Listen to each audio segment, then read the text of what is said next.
Hello family, hello 10 people that came from TikTok. If you have been here for more than a couple months, then you are in for a big surprise. I'm a witch. Now those of you who actually know me might not be too shocked about this, but what might actually shock you is that when you hear the word witch, the image that you get in your head, it's entirely inaccurate, more than likely. Now before you unsubscribe because you think that I have morphed into this scary, curse-slinging, broomstick-riding, stylish hat-wearing devil worshiper, give me just a few minutes of your time. I will tell you what being a witch is actually like so you can be a little bit more educated the next time someone comes up to you and says, I'm a witch. That probably won't happen, but then you can unsubscribe. Okay, so probably the first thing that comes to mind when you hear the word witch is curses and hexes and forcing people to bend to your will. And yes, those things do exist, but not most of us use them. So if we're not just cursing everybody, then what do we actually do? We burn lots of candles, lots of incense, and we make cute little bottles out of herbs that are probably in your kitchen cabinet and then put candle wax on them to make them look all cool. So now you're probably wondering, where does the devil come into all this?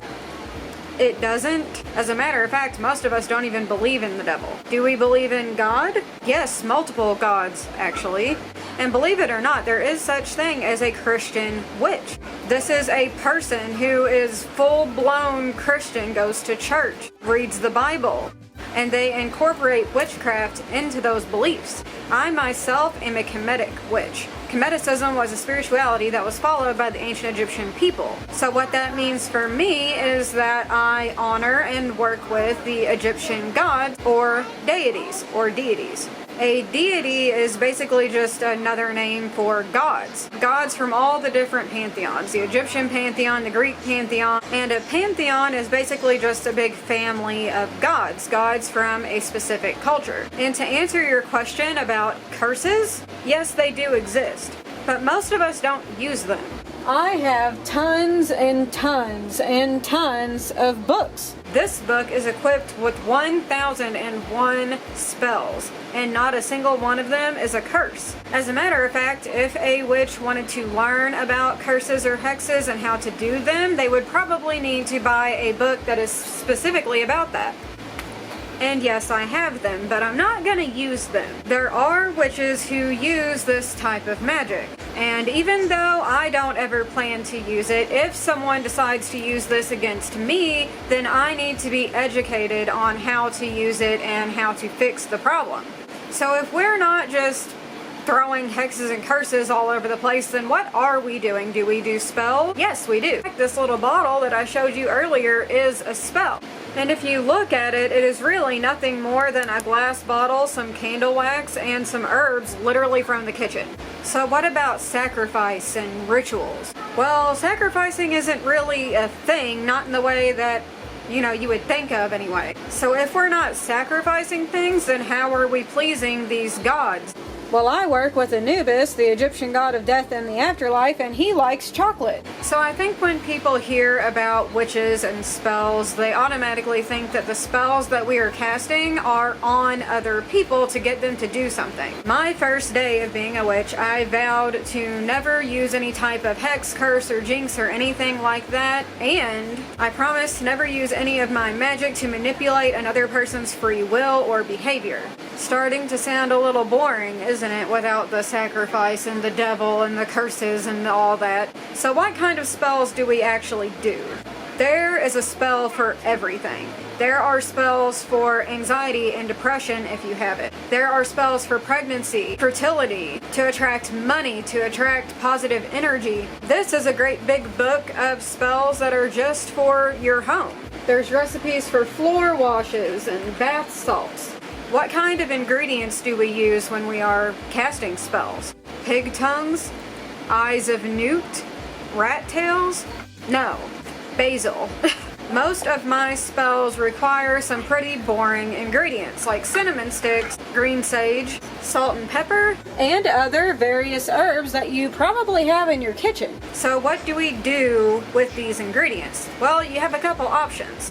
You can make spell jars and spell bottles like these. You can burn them in your cauldron. There are so many different ways to cast spells. And yes, we do use a cauldron and a broom, but not for flying. Believe it or not, our brooms are actually for cleaning, spiritual cleaning though. Another type of spell would be a candle spell. These can be so simple that really all you have to do is think about what you're trying to manifest or what you want and light a candle. You can also mix up your own little batch of oils and anoint your candles with them. This is a Better Business oil that will help me attract money and help my Etsy shop's business. This is a scrying oil, which I would dump into a bin of water and watch how the oil moves around for meditation. So another thing that people might think of when they hear about witchcraft is conjuring and summoning spirits and demons and all of that stuff. As you all know, I do have a little bit of experience with spirits, but the most that I ever do is use a pendulum or tarot cards, and I may use the spirit box, but the spirit box is not really a witchcraft type tool.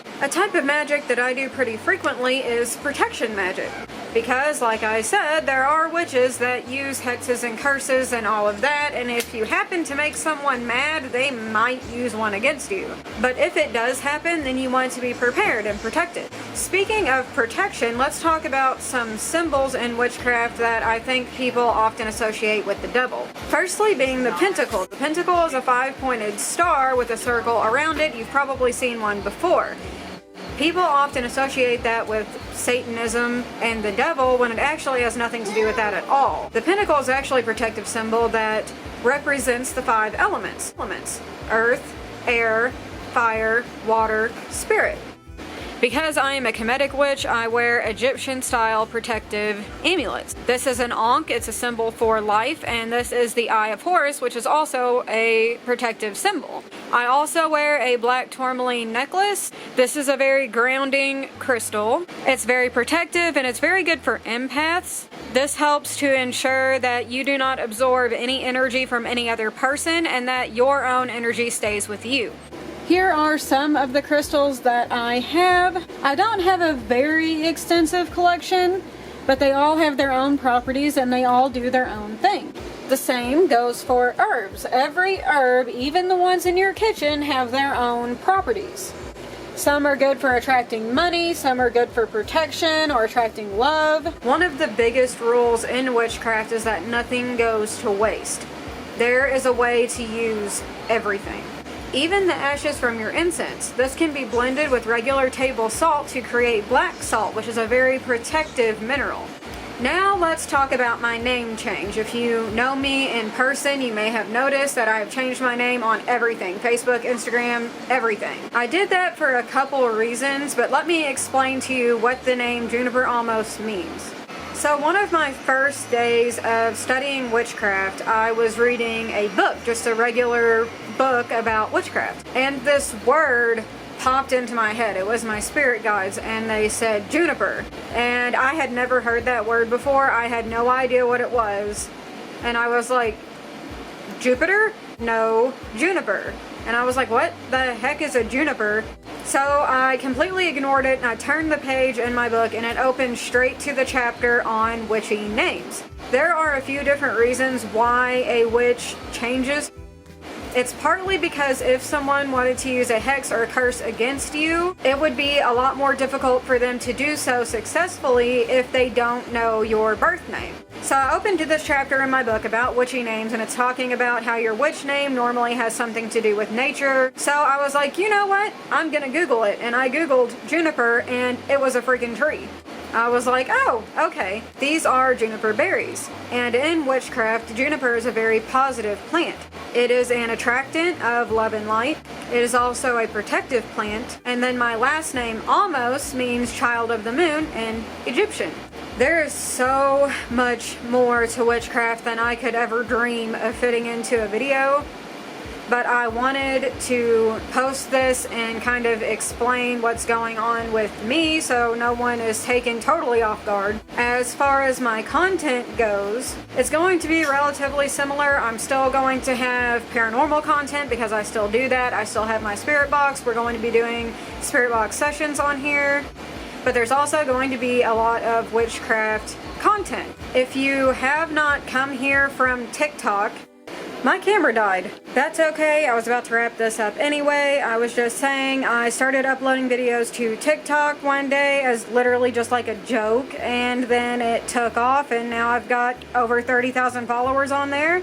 And a lot of the people that follow me come to me for advice, and they ask me questions about witchcraft, and that is why I'm starting up YouTube again. There are so many people, and a lot of them have very similar questions, so I'm starting back up on YouTube so I can make some kind of like witchy boot camp videos. So if those people need help, I can refer them to those videos, and hopefully they will get their questions answered. If you have any questions about witchcraft, please leave them in the comments down below. I will gladly answer those for you.